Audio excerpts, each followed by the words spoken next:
नमस्कार. Cook with Sneha लांबरेमध्ये तुम्हा सर्वांचे अगदी मनापासून स्वागत आहे. थंडीचं सीझन सुरू झालं की विशेष करून ह्या थंडीच्या सीझनमध्ये खाण्यासाठी घरोघरी डिंकाचे लाडू बनवले जातात. कारण हे लाडू गुणधर्माने गरम, पौष्टिक, आरोग्यदायी आणि दमदमीत असल्याने या लाडूचं थंडीच्या सीझनमध्ये सेवन करणं आपल्या शरीरासाठी फारच फायद्याचं असतं.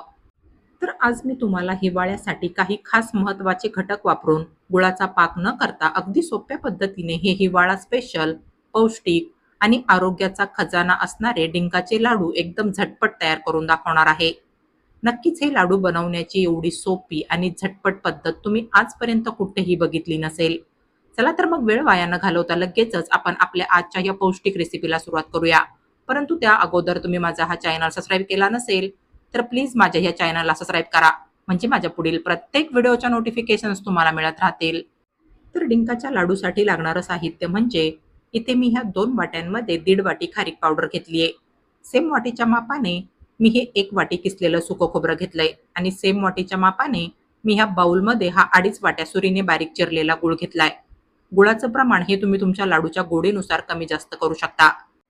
यानंतर इथे या वाटीमध्ये मी हे 25 ते 30 बदामाचे काप करून घेतले आणि ह्या दुसऱ्या वाटीमध्ये मी हे 25 ते 30 काजूचे काप करून घेतले. यासोबतच हे 50 ग्राम मनुके आणि ह्या 50 ग्राम गोडांब्या मी ह्या ठिकाणी घेतल्या. हा घटक फारच महत्त्वाचा आहे, कारण ह्याच्याने आपल्या शरीराला खूप सारे फायदे होतात. पाठदुखी, कंबरदुखी तसेच हाडांच्या दुखण्यावर आणि शरीराच्या इतरही अनेक समस्यांवर ह्या गोडंब्या फारच लाभदायक ठरतात. यानंतर हे 20 ते 25 पिस्ते मी सुरीने असे अगदी बारीक चिरून घेतले. यासोबतच हे 3 चमचे हळीव, 3 चमचे खसखस, 4 चमचे चारोळी, 4 चमचे सफेद तीळ, अर्धी वाटी गव्हाचं पीठ, अर्धी वाटी सफेद उडदाच्या डाळीचं पीठ, 70 ग्राम डिंक, 200 ग्राम साजूक तूप, 1 चमचा सुंठ पावडर आणि हे जे जायफळ आहे ह्याला मी गरजेनुसार लाडूच्या मिश्रणामध्ये किसून घालणार आहे. या व्यतिरिक्त तुम्ही तुम्हाला हवे ते ड्रायफ्रुट्स या ठिकाणी घेऊ शकता आणि तुम्ही तुमच्या आवडीनुसार घेतलेल्या ड्रायफ्रुट्सचं प्रमाणही ह्या ठिकाणी कमी जास्त करू शकता. तर आता सर्वात अगोदर इथे गॅसवर मी ह्या कढाईमध्ये हे किसलेलं सुकं खोबरं भाजायला घालणार आहे. लो फ्लेमवर ह्याला बस हलकसं भाजून घ्यायचंय. याला अगदीच डार्क तांबूस रंग येईपर्यंत भाजायचं नाहीये. बस ह्याच्यातलं मॉइश्चर फक्त निघालं पाहिजे.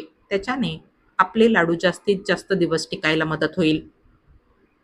तर हे खोबरं अशा पद्धतीने हलकसं भाजून घेतल्यानंतर ह्याला मी ह्या कढाईमधून काढून घेणार आहे. यानंतर आता ह्या कढाईमध्ये मी हे 2 चमचे साजूक तूप घालून घेणार आहे.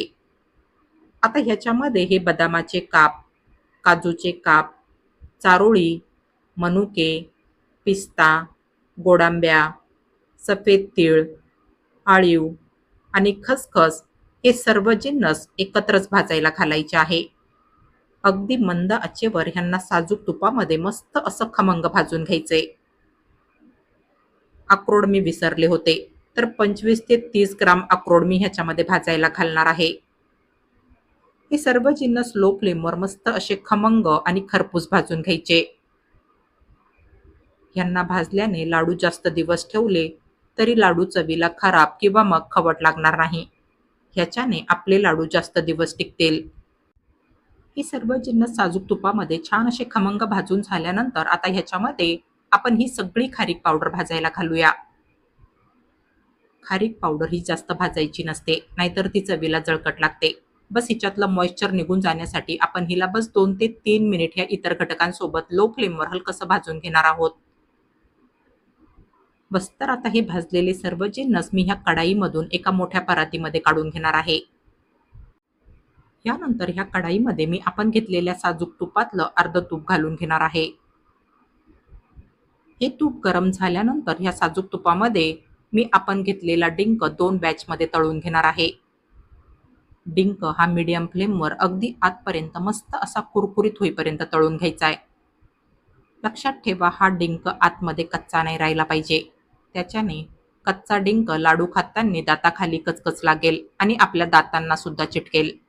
तेव्हा डिंक तळताना ह्याला अगदी काळजीपूर्वक अगदी आतपर्यंत कुरकुरीत होईपर्यंत तळून घ्यायचंय.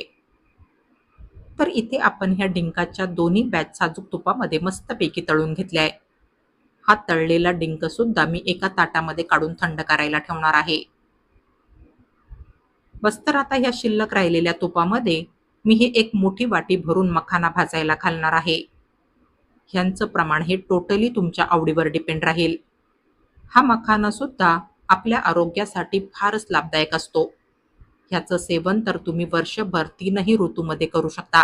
कारण मखाना हा आपल्या शरीरासाठी फारच गुणकारी आहे. ह्याला लो फ्लेमवर साजूक तुपामध्ये मस्त असं कुरकुरीत होईपर्यंत भाजून घ्यायचंय. हा कुरकुरीत भाजलेला मखाना सुद्धा मी ह्या कढाईमधून काढून घेणार आहे. बस तर आता 3 ते 4 चमचे साजूक तूप शिल्लक ठेवून राहिलेलं सगळं साजूक तूप मी ह्या कढाईमध्ये घालून घेणार आहे. तूप चांगलं गरम झाल्यानंतर ह्या तुपामध्ये आपण हे गव्हाचं पीठ आणि सफेद उडदाच्या डाळीचं पीठ भाजायला घालणार आहोत. तुम्ही ह्या ठिकाणी पूर्णपणे गव्हाचं पीठ घेतलं तरी चालेल. पण सफेद उडदाच्या डाळीचं पीठ सुद्धा आपल्या शरीरासाठी फारच लाभदायक ठरतं.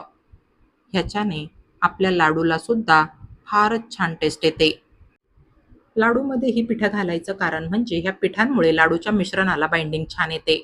त्याच्याने आपल्याला लाडू बांधायला सोपं जातं आणि सोबतच या पिठांमुळे लाडूला छान चव तर येतेच, पण त्यासोबतच ह्या पिठांमुळे लाडू खाल्ल्यानंतर आपल्याला दिवसभर दमदमीत असल्यासारखं वाटतं. मंद आचेवर ही दोन्ही पिठं अशी एकत्रच साजूक तुपामध्ये अशा पद्धतीने भाजून घ्यायची आहे. हे पहा, ह्या पिठांचा रंग असा हलकासा तांबूस दिसायला लागला आणि ह्यांचा भाजून मस्त असा खमंग सुगंध यायला लागला की गॅस बंद करायचा आहे आणि ह्यांना पूर्णपणे थंड होऊ द्यायचंय. तर आता आपण जो डिंक तळून घेतला होता तो इथे पूर्णपणे थंड झालाय. ह्याला मी असंच पेल्याच्या बुडाच्या साह्याने बारीक करून घेणार आहे. हा डिंक तळून कुरकुरीत झालेला असल्यामुळे ह्याला असं बारीक करायला फारच सोपं जातं. तुम्हाला हवं तर तुम्ही ह्याला मिक्सरमध्ये सुद्धा बारीक करू शकता. तर इथे आपला हा सगळा डिंक असा अगदी बारीक करून झालाय. हे जे भाजलेलं सुकं खोबरं आहे हे सुद्धा इथे थंड झाल्यानंतर मस्त असं कुरकुरीत झालंय. ह्याला सुद्धा मी ह्या डिंकामध्ये मिक्स करून हातानेच कुस्करून हलकसं बारीक करून घेणार आहे. इथे एकीकडे आपले हे भाजलेले सर्व जिन्नस पूर्णपणे थंड झाले. आता ह्याच्यामध्ये आपण हा बारीक केलेला डिंक आणि सुकं खोबरं घालून घेऊया. यानंतर हा सगळा गूळ आपण ह्याच्यामध्ये घालून घेणार आहोत. बस तर आता ही 1 चमचा सुंठ पावडर आणि हे जायफळ आपण ह्याच्यामध्ये असं किसणीने किसून घालणार आहोत. थंडीच्या सीझनमध्ये खाण्यासाठी आपण हे लाडू बनवतोय. तेव्हा या लाडूच्या मिश्रणामध्ये सुंठ पावडर आणि जायफळ घालणं फारच गरजेचं आहे. कारण हे दोन्ही जिन्नस चवीसोबतच शरीरासाठी सुद्धा फारच गुणकारी ठरतील. थंडीच्या सीझनमध्ये होणाऱ्या सर्दी, खोकला, कफ, पित्त, ॲसिडिटी, अपचन, अनिद्रा, पोटाच्या तक्रारी इत्यादी अनेक विकारांवर हे दोन्ही जिन्नस फारच लाभदायक ठरतात. तर साधारण अर्ध जायफळ मी ह्याच्यामध्ये किसून घातलंय. बस तर आता हे सर्व जिन्नस असे एकदा चांगले मिक्स करून घ्यायचे. फ्रेंड्स, हे लाडू जर तुम्हाला जास्त गोड खायला आवडत असतील तर तुम्ही तुमच्या चवीप्रमाणे ह्याच्यामध्ये गुळाचं प्रमाण कमी जास्त करू शकता. तर आता थोडं थोडं मिश्रण आपण ह्या मिक्सरच्या भांड्यात घालून ह्याला मिक्सरमध्ये बारीक करून घेणार आहोत. डिंकाचे लाडू बनवण्याची ही सर्वात सोपी पद्धत आज मी तुमच्यासोबत शेअर केली आहे. गुळाचा पाक न करताच आपण आज हे लाडू तयार करणार आहोत. त्यासाठी हे मिश्रण आपण मिक्सरमध्ये फिरवून बारीक करून घेणार आहोत. त्याच्याने या मिश्रणाला छान बाइंडिंग यायला मदत होईल. त्यामुळे आपल्याला या मिश्रणाचे लाडू बांधायला सुद्धा सोपं जाईल. तर असं थोडं थोडं करून आपण हे सगळं मिश्रण मिक्सरला बारीक करून घेणार आहोत. हे पहा, इथे आपण हे सगळं मिश्रण मिक्सरला असं एवढं बारीक करून घेतलंय आणि मिक्सरला दळल्यामुळे आता ह्याला बाइंडिंग देखील छान आली आहे. बस तर आता आपण जे गव्हाचं पीठ आणि सफेद उडदाच्या डाळीचं पीठ साजूक तुपामध्ये भाजून घेतलं होतं ते सुद्धा आपण ह्याच्यामध्ये घालून घेऊया. ही भाजलेली दोन्ही पिठं या मिश्रणामध्ये चांगली अशी मिक्स करून घ्यायची आहे. ह्या पिठांमुळे आणि ह्याच्यातल्या साजूक तुपामुळे आपल्या ह्या मिश्रणाला अजूनच छान बाइंडिंग येईल. शिल्लक राहिलेलं सगळं साजूक तूप सुद्धा मी ह्याच्यामध्ये घालून घेणार आहे. तुमचं हे लाडूचं मिश्रण जर जास्त सुकं झालं असेल तर तुम्ही ह्या मिश्रणामध्ये गरजेनुसार अजूनही साजूक तूप घालू शकता. तसं तर त्याची काहीच गरज पडणार नाही. कारण आपण जेवढं साजूक तूप घेतलं होतं त्याच्यामध्येच आपलं हे लाडूचं मिश्रण ह्या ठिकाणी अगदी परफेक्ट बनून तयार झालंय. बस तर आता हे लाडू तुम्हाला ज्या साईजचे बनवायचे असतील त्या साईजमध्ये तुम्ही हे लाडू बांधून घ्यायचे आहे. डिंकाचे लाडू बनवण्याची ही फारच सोपी आणि झटपट होणारी रेसिपी आहे. तुम्हाला हवं तर तुम्ही ह्याच्यामध्ये तुमच्या आवडीनुसार मेथीची पावडर सुद्धा ह्या मिश्रणामध्ये घालू शकता. हिवाळ्यात थंडीच्या सीझनमध्ये हे लाडू तुमच्या आरोग्यासाठी नक्कीच फारच लाभदायक ठरतील. दिवसभर दमदमीत राहण्यासाठी आणि हिवाळ्यात शरीराला उबदार ठेवण्यासाठी हे लाडू अगदी परफेक्ट आहे. हाडांच्या दुखण्यावर, हाडांच्या बळकटीसाठी, रोगप्रतिकार शक्ती वाढवण्यासाठी, दिवसभर दमदमीत राहण्यासाठी, बऱ्याचशा व्हिटॅमिन्सने परिपूर्ण असे हे बहुगुणी डिंकाचे लाडू हिवाळ्यात तुमचं आरोग्य उत्तम ठेवण्यासाठी नक्कीच फारच फायद्याचे राहतील. तुम्ही हे डिंकाचे लाडू अगदी 2 महिन्यांपर्यंत स्टोअर करून खाऊ शकता. फारच खुसखुशीत आणि चवदार असे आपले हे डिंकाचे लाडू ह्या ठिकाणी तयार झाले.